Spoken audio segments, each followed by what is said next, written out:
Ayun, no? Ang laki, oh. Mercato Central Group. Ayan si Victor, oh. Sarap mamasyal dito. Kasya ba? Ay, kasya.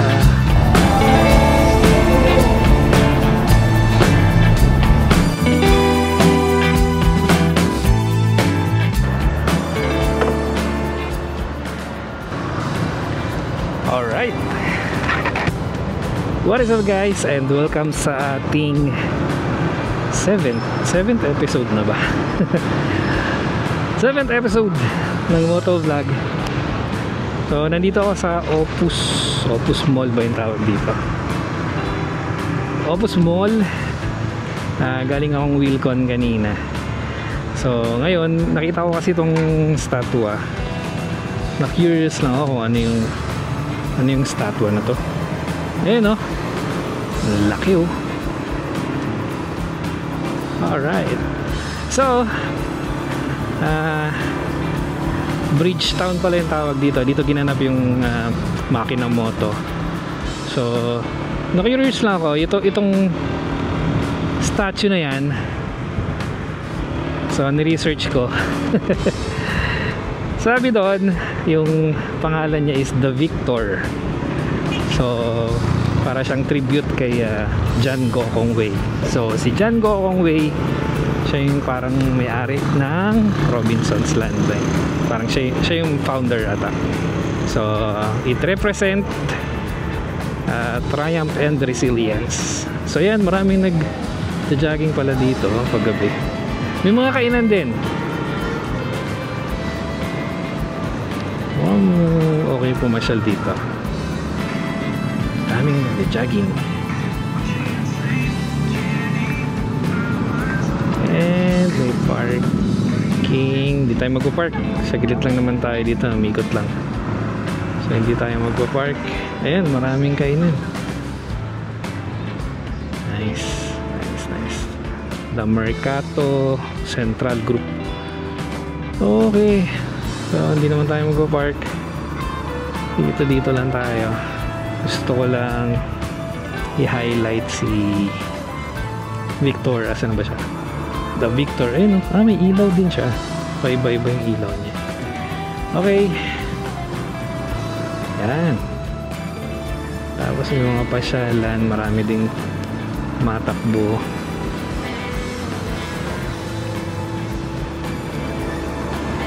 Basahin natin yung ni-research ko kanina yun sa Google. Basahin ko lang. Hinto muna tayo dito.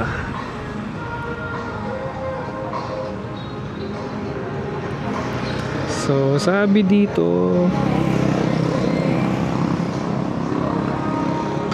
the colossal statue in the Pasig portion of Bridgetown, named The Victor, and is a tribute to Filipino businessman John Gokong Wei. Yun, kay John Gokong Wei nga, na ginawa ng Filipino-American artist na si Jeffrey Manuel Figueras. Galing. So yung taas niya is 180 feet. Ang taas din pala. 60 meters tall, making it one of the tallest art installations in the world. Ay, ayos in the world. Nice.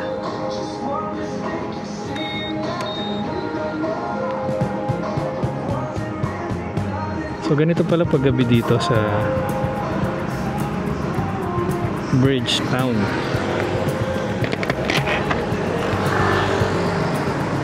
Maraming kainan. Alright. So balik tayo dito kay Victor. By the way, galing dito sa Pasig, bibiyahe ako papuntang Makati. So ayan si Victor, oh. Bibiyahe ako papuntang Makati. Check tayo ng mga magagandang route.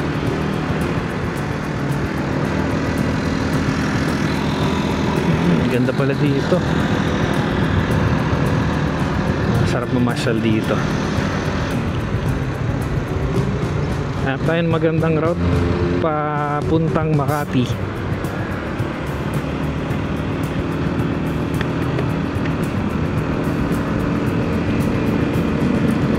Ito is E. Rodriguez. Ano ba ito? E. Rodriguez Senior or Junior. Yung C5. So yan, comment down below guys kung ano yung nalalaman nyo about kay The Victor. Kung tama ba yung mga research na nagawa ko. So sabi doon, tribute siya para sa businessman na si John Gong Wei.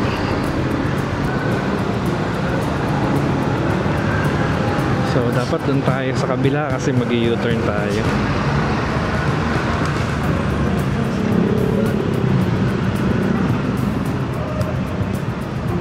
Pasingit, pasingit.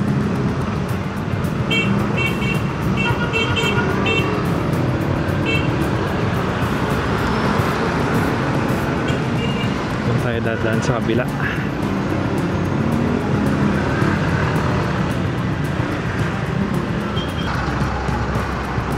Hindi tayo kasya dyan. Kasya ba? Kasya ba? Kasya ba? Ay, kasya. Alright.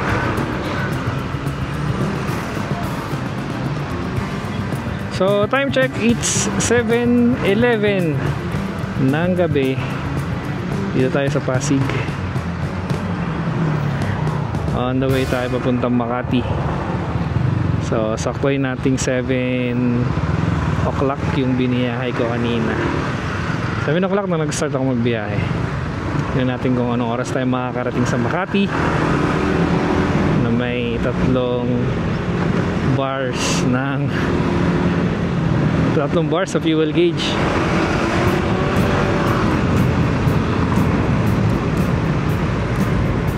Uy, bilis naman magpula ng U-turn dito. What?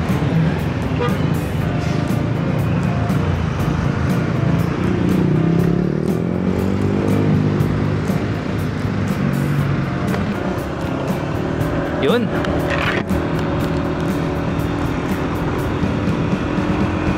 So, pwede tayong umakyat. Dan tayo ng Julio Vargas. And pwede naman tayong dumaan ng EDSA. So ngayon siguro dito tayo dumaan sa EDSA. Mukhang maluwag yung EDSA ngayon. Check natin. So today is Wednesday. Lubak. Today is Wednesday. Check natin kung maluwag yun yung EDSA.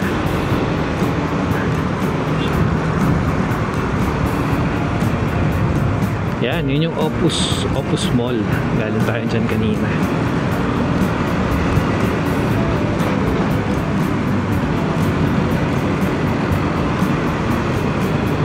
So, shout out sa mga madalas dumadaan dito. Comment down below kung laging traffic ba dito o laging ganito yung sitwasyon na medyo sakto lang, medyo maluwag, hindi naman sobrang malala.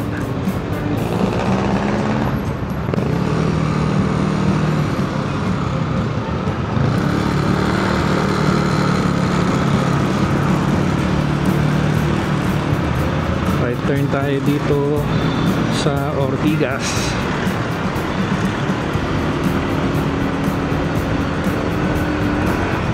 Okay.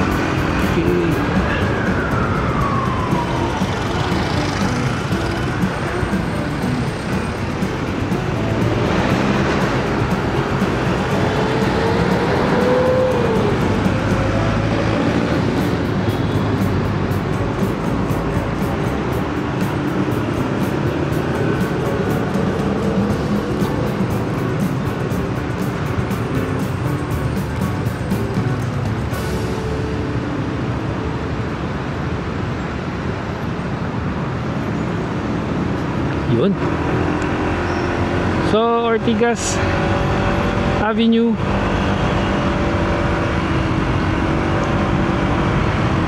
Medyo fast moving tayo.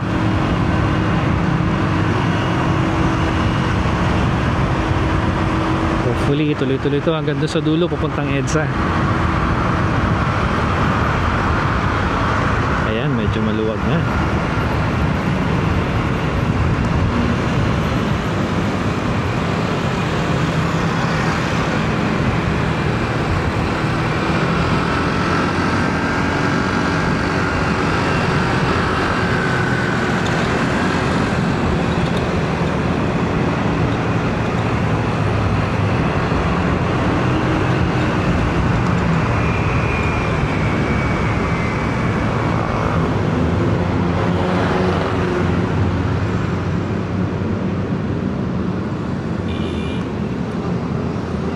Alright. So, Ortigas Avenue. Lapit tayo dito sa The Medical City.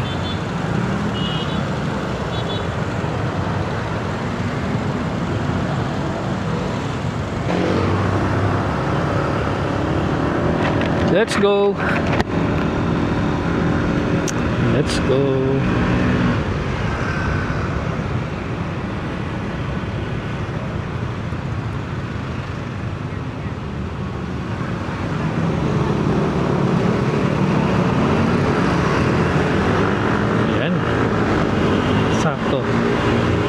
Sakto maluwag yung daloy ng trapiko dito sa Ortigas Extension Avenue. Extension ba yung tawag dito? Anyway, comment down below kung ano yung tawag sa kahabaan to ng Ortigas.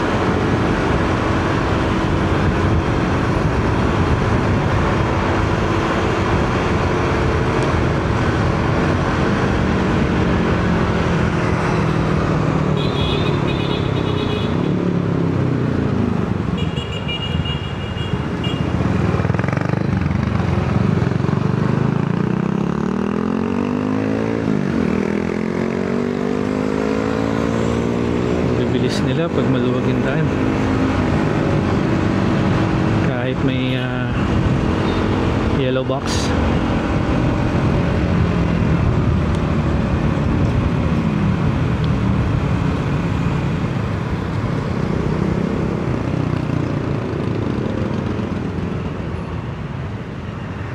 Napaisip tuloy ako na pumunta dun sa Bridgetown kay The Victor.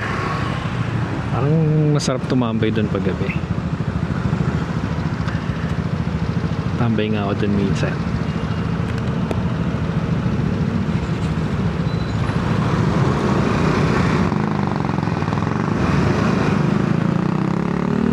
So yung pupuntahan ko sa Makati is dito lang sa may boundary ng Mandaluyong at Makati. So doon sa ilalim ng Makati-Mandaluyong Bridge.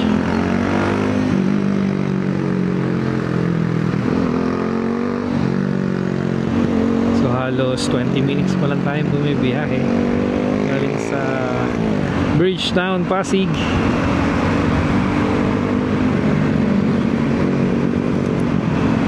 Medyo sumasabit yung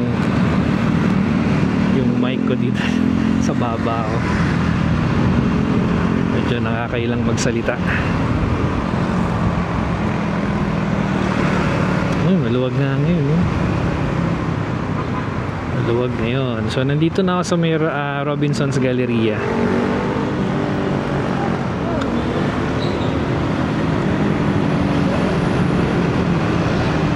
Hindi na umabot sa traffic lights. So isa to sa mga mahabang traffic lights. Yung stoplight na to halos 130 seconds. Pasingit.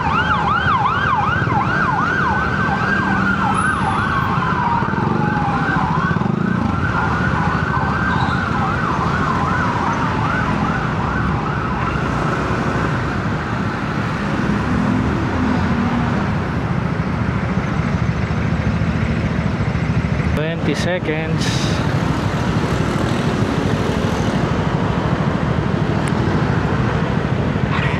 So itong crossing na to dito sa may Ortigas, indiretso niyan papuntang San Juan.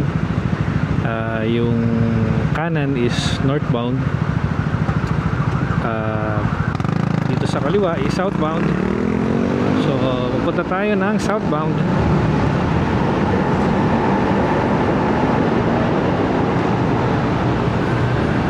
Medyo marami lang lubak dito, mga potholes.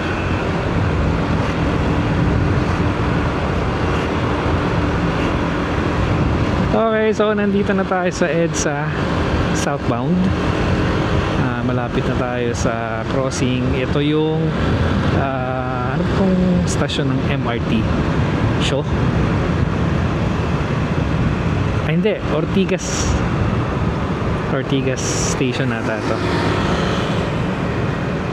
Yung pa pala yung Shaw sa kabila, yung medyo mataas yung hagdan.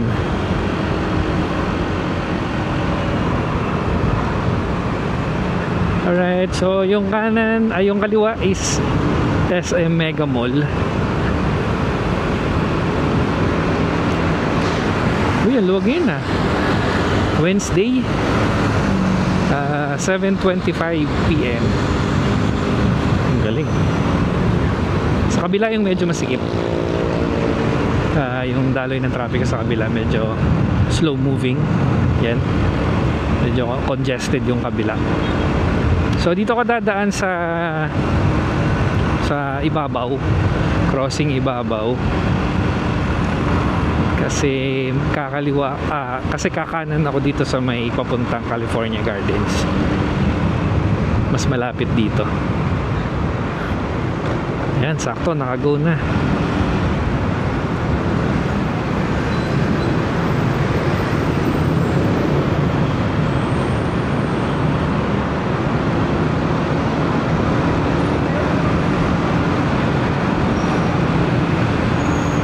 So ito yung crossing.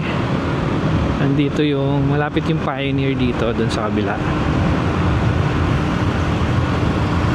Tapos pagdating mo sa part na to, maamoy mo yung chocolate. Bakit? Kasi nandyan yung Ricoa, yung chocolate powder na Ricoa, choco powder. Ayan, dyan malapit dito dun sa kabila, sa northbound, nandun yung Ricoa. Tapos pagdating naman dito, diretso lang tayo papuntang California Gardens.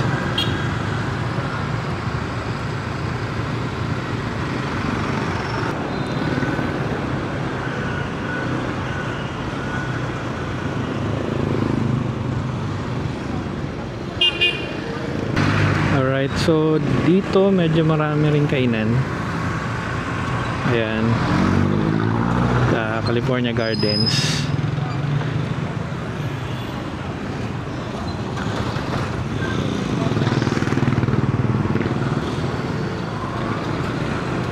May McDo, may Black Scoop Cafe.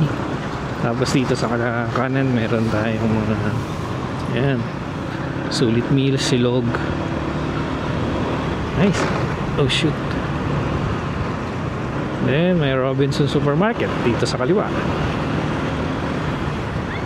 So time check 7:28. Turn right tayo dito sa Calbayog Extension. Tapos sa dulo kakaliwa tayo, yung street na malapit sa mental hospital. Kakaliwa tayo dito. Ito yung National Center for Mental Health dito sa Mandaluyong. Yan.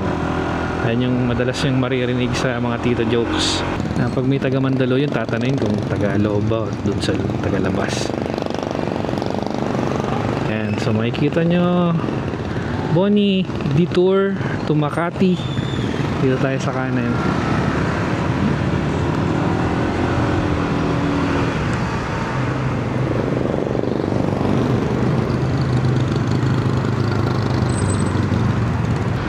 And pwede tayo dumaan dito sa kanan para hindi na tayo mag-aabang dun sa traffic lights. Dito na lang tayo sa kanan papuntang Boni.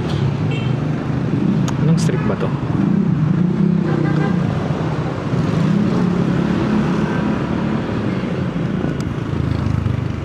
Tapos yung kaliwa nito, yung unang kaliwa is papuntang Boni. Yan.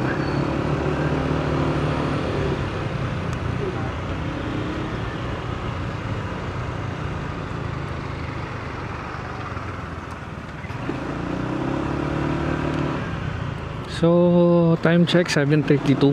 Halos 30 minutes pa lang tayo bumibiyahe. Ang luwag ng daan ngayon Wednesday. Yan, sa kabila, traffic. So, ito yung Boni Avenue. Pag dinare-diretso mo to, yung dulo is yung tinatawag nila ang May Silo Circle dito sa Mandaluyong. May Silo Circle, nandun yung Mandaluyong City Hall. Tapos yung mga ibang establishment, may simbahan din, may Catholic Church, tapos may mga iba't ibang establishment sa loob, or iba't ibang sangay ng pamahalaan ng Mandaluyong.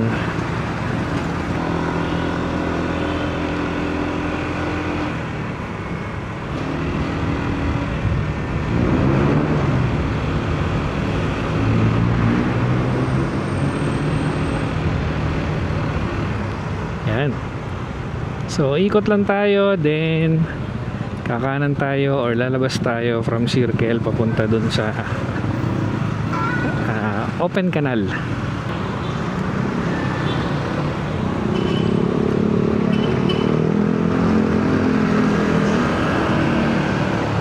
Then marami rin nag-jogging pala dito. Yan. Para sa mga naghahanda sa summer getaway. Yan, madami yung mga ano ba yung tawag dyan? Fitness enthusiast. Yun, so malapit na tayo sa Makati Mandaluyong Bridge after nitong street na to. So San Francisco pala, San Francisco Street yung tawag dito sa Open Canal. Yan, so isang straight, then kakaliwa tayo, yun na yung Makati Mandaluyong Bridge.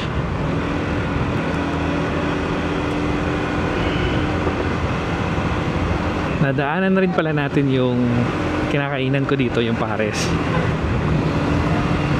yung El Patron na pares. So time check 7:35. So from Pasig Bridgetown all the way papunta dito sa boundary ng Makati and Mandaluyong, inaabot tayo ng almost 40 minutes. So to be exact, nasa 36 minutes pa lang tayong bumibiyahe. Napakaluwag ng daloy ng trapiko papunta dito. Ayan, so ito yung Coronado Street.